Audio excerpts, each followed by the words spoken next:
కర్ణాటక ఎన్నికల కమిషన్ సంచలన నిర్ణయం తీసుకుంది. బెంగళూరు మున్సిపల్ ఎన్నికల్లో బ్యాలెట్ పేపర్తో ఓటింగ్ నిర్వహించనుంది. ఈవీఎంల బదులు బ్యాలెట్ వాడాలని నిర్ణయం తీసుకుంది. మహారాష్ట్ర మున్సిపల్ ఎన్నికల తర్వాత అక్కడి పరిణామాలతో బ్యాలెట్ ఓటింగ్కు తీర్మానించుకున్నారు సిద్ధు ప్రభుత్వం. ఇక బ్యాలెట్ వాప్సీకి శ్రీకారం చుట్టారు ఎన్నికల కమిషన్. అధికారికంగా ఎస్ఈసి సంగ్రేసి ప్రకటించినటువంటి పరిస్థితి ఉంది. గ్రేటర్ బెంగళూరు ఏరియా పరిధిలో మొత్తం 5 నగర కార్పొరేషన్లు ఉన్నాయి. Bengaluru central, Bengaluru north, Bengaluru south, Bengaluru west, Bengaluru east కార్పొరేషన్లు ఉన్నాయి. 5 కార్పొరేషన్ల పరిధిలో మొత్తం 369 వార్డులు ఉన్నాయి. బెంగళూరులో మొత్తం 88.91 లక్షల మంది ఓటర్లు ఉన్నారు. ఈ ఏడాది మే 25 నుంచి జూన్ 30 మధ్య ఎన్నికలు జరిగేటువంటి పరిస్థితి ఉంది. దీనిపై మరిన్ని అప్డేట్స్ మా కరెస్పాండెంట్ కిరణ్ అందిస్తారు. కిరణ్, ఎన్నికల కమిషన్ తీసుకున్నటువంటి కీలక నిర్ణయం కర్ణాటకకు సంబంధించి బ్యాలెట్ విధానంతో ముందుకు వెళ్ళేటువంటి పరిస్థితి ఉంది. ఏ విధంగా చూడాలంటారు?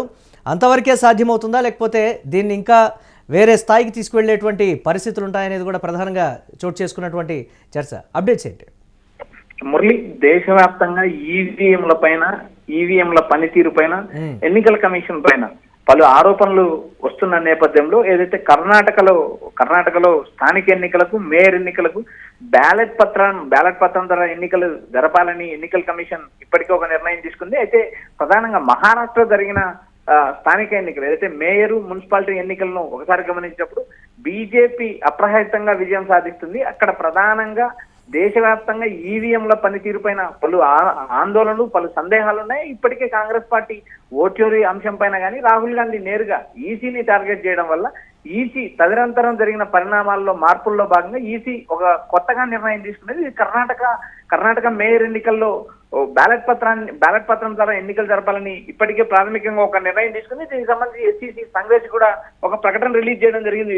మురళి, ఇక్కడ మనం ఒకసారి గమనించినప్పుడు ఏదైతే గ్రేటర్ ఏరియా పరిధిలో మొత్తం 5 నగర కార్పొరేషన్లు ఉన్నాయి. Bengaluru central, Bengaluru north, Bengaluru south, Bengaluru west, Bengaluru east కార్పొరేషన్లు. ఈ 5 కార్పొరేషన్లో మొత్తం దాదాపు 369 వార్డులు ఉన్నాయి. 88,91,000 మంది ఓటర్లు ఉన్నారు. ఈ ఏడాది మే 25 నుంచి జూన్ 30 మధ్య ఎన్నికలు జరిగే అవకాశం ఉంది. ఇప్పటికే ఎన్నికల కమిషన్ ఓ స్పష్టత ఇచ్చింది. ఎందుకంటే మహారాష్ట్ర కాదు, దేశవ్యాప్తంగా ఆయా రాష్ట్రాల్లో ఎన్నికలు జరుగుతున్న తీరు, ఈవీఎంల బ్యాటరీల వ్యవహారం కావచ్చు, ఈవీఎంల పనితీరు కావచ్చు, ఏదైతే ఈవీఎంలు ట్యాంపరింగ్ గురవుతున్నాయంటూ ప్రతిపక్షాల ఆందోళన వ్యక్తం చేసినాయి. ఈవీఎంలు లేకుండా బ్యాలెట్ పత్రం ద్వారా ఎన్నికలు జరిపితే బీజేపీ ఒక్క రాష్ట్రంలో కూడా గెలవడదంటూ కాంగ్రెస్ తో పాటు కాంగ్రెస్ మిత్రపక్షాలు అటు ప్రాంతీయ పార్టీలుగా నేరుగా విమర్శలు కురిపిస్తున్నాయి. ఇప్పటికే ఈవీఎంల పనితీరుపై ఇటు ఆంధ్రప్రదేశ్, అటు తెలంగాణ, మహారాష్ట్ర, ఒరిస్సా లాంటి రాష్ట్రాల్లో కూడా గత ఎన్నికల్లో జరిగిన పరిణామాలు దృష్టిలో పెట్టుకుని నేరుగా ఈసీ ద్వారానే బీజేపీ అధికారంలోకి వస్తుందంటూ రాహుల్ గాంధీ చేసిన స్టేట్మెంట్ ప్రధానంగా పరిగణలోకి తీసుకోబడుతుంది. ఎందుకంటే ఇప్పటికే ఎన్నికల కమిషన్ పలు సంస్కరణలు తీసుకొచ్చింది. ఎందుకంటే గతంలో ఏదైతే ఒక ఓటర్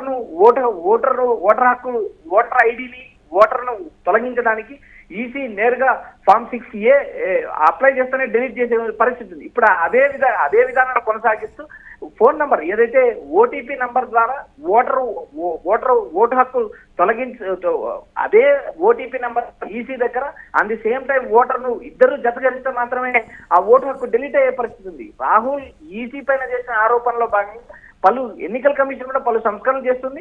ఆ సంస్కరణలో భాగంగా ఇప్పుడు ప్రధానంగా కర్ణాటకలో రాబోయే మేయర్ ఎన్నికల్లో ఈసీ బ్యాలెట్ పత్రాన్ని ముందుకు తీసుకొచ్చిందని ఒక ప్రచారం అయితే నడుస్తుంది. మురళి, అంటే గత కొన్ని రోజులుగా ఎలక్షన్ కమిషన్కి, కాంగ్రెస్ పార్టీకి జరుగుతున్నటువంటి అంశాన్ని కూడా ఈ సందర్భంగా సోషల్ మీడియాలో కోట్ చేస్తున్నటువంటి పరిస్థితి ఉంది. బెంగళూరు మున్సిపల్ ఎన్నికలకు సంబంధించినంత వరకు ఓకే, కానీ దీనికి సంబంధించి రాష్ట్ర వ్యాప్తంగా జరిగేటువంటి అసెంబ్లీ ఎన్నికల్లో ఇది ప్రవేశపెట్టడం సాధ్యమవుతుందా, ఈ ఎలక్షన్ కమిషన్ ఈ స్థాయిలో నిర్ణయం తీసుకోగలదా అనేది కూడా ఒకంత జోరుగా చర్చ జరుగుతుంది. దాన్ని ఎలా చూడాలంటారు కిరణ్, ఈ అంశాన్ని పర్టికులర్గా?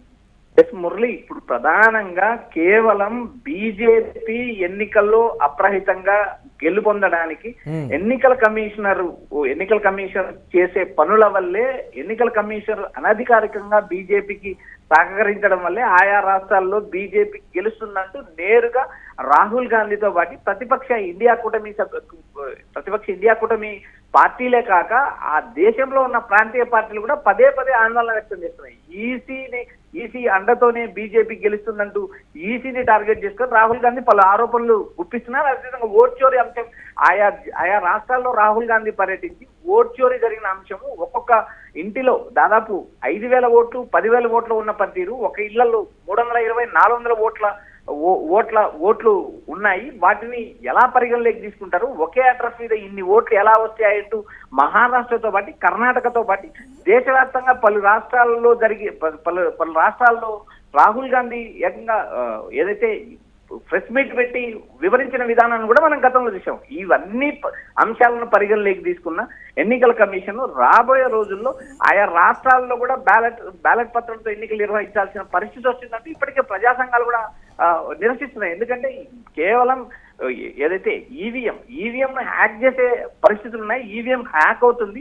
ఎందుకంటే ఎన్నికలు జరిగిన రోజు బ్యాటరీ పవర్ శాతం ఏదైతే ఛార్జింగ్ శాతం 90% ఉంటే కౌంటింగ్ రోజుకి అది 100% ఎలా అయిందంటూ ఆంధ్రప్రదేశ్ లో విజయనగరంలో జరిగిన ఎన్నికలు కూడా నిరూపించాయి. ఎందుకంటే నేరుగా ఇటు వైఎస్ఆర్సీపీ కూడా నేరుగా పార్లమెంట్ లో నిలదీసిన పరిస్థితి. ఎందుకంటే రాష్ట్రంలో 16.5 ఓట్ల శాతం ఏదైతే ఆంధ్రప్రదేశ్ లో జరిగిన ఎన్నికల్లో 12.5% ఓటింగ్ ఎలా పెరిగింది, సాయంత్రం 5 గంటల నుంచి రాత్రి 10 గంటల లోపు ఇంత పోలింగ్ శాతం ఎలా పెరిగింది, ఆ స్థాయిలో ఓటర్లు కూడా పోలింగ్ వద్ద బారులు తీరలేరు. ఇది ఎలా అంటే బ్యాలెట్ విధానానికి ఆమోదం రాగానే ఇమీడియట్ గా కాంగ్రెస్ పార్టీ మేము గెలిచేసామనేటువంటి ఒక ఆనందంలో కూడా ఉన్నటువంటి పరిస్థితి కనపడుతోంది కదా కిరణ్, దీన్ని ఎలా చూడాలంటారు మనం?